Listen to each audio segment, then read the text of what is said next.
Good afternoon, folks. It's coming up.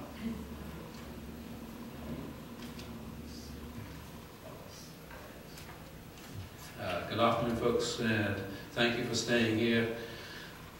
Legislators, not folks. For the benefit of the audience at home, there's 9 of our legislators still here. Thank you all for remaining for this. The gentleman who just spoke reminds me that 3 or 4 years ago I was here. Could you give us your name, sir? I'm sorry. Rob Whitfield from Reston. Thank you.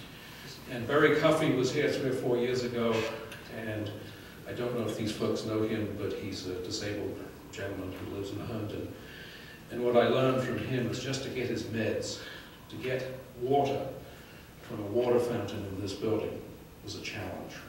So we all take life for granted. I'm here, I've been here for 12 years on domestic relations issues, and sad to report we've really not made any progress. We've actually gone backwards.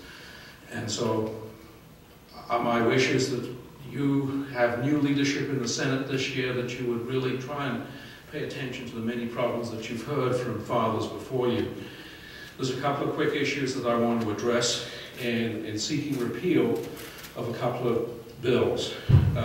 One was last year's bill 1738, which added an unconstitutional provision that when a restraining order is issued, that a judge or magistrate should presume that there's probable danger of further acts of family abuse. It doesn't have an evidentiary basis. When restraining orders are issued, the complainant usually makes an affidavit. I talked to a magistrate, former magistrate from Fairfax County, and he told me there are many instances where these affidavits are not true, and what happens as a result, and many times fathers are removed from their homes, from their children, and it takes months and sometimes years to resolve these problems. Somebody earlier spoke with the case of Ron Jaganathan, and in his case, he hasn't seen his children now for something like 13, 14 months. And I, in fact, tried to deliver Christmas presents to his children this year, and of course the mother, who obviously has some form of mental disability, didn't want to answer the door.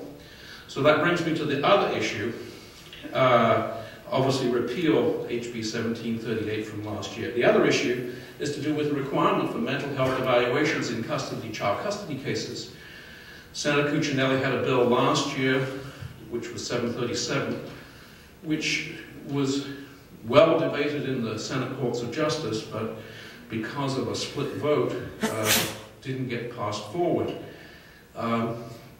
Frankly, in Virginia, it appears to me from reading the law, it just says if the parent doesn't wish to have a mental evaluation, they have to have written consent to have such mental evaluation done.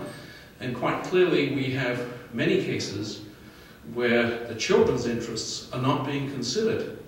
And the Britney Spears case that I give you here is just to illustrate how ridiculous the circumstances would be in Virginia. So we need to take action on Senator Cuccinelli's bill from last year, and I hope he will reintroduce it. So instead of taking any more time, I would just wish you a Happy New Year. Thank you very much. That ends the hearing. I want to thank everybody who testified on behalf of all the senators and delegates who were here today, and look forward to hearing from you again when we go to Richmond. Thank you very much.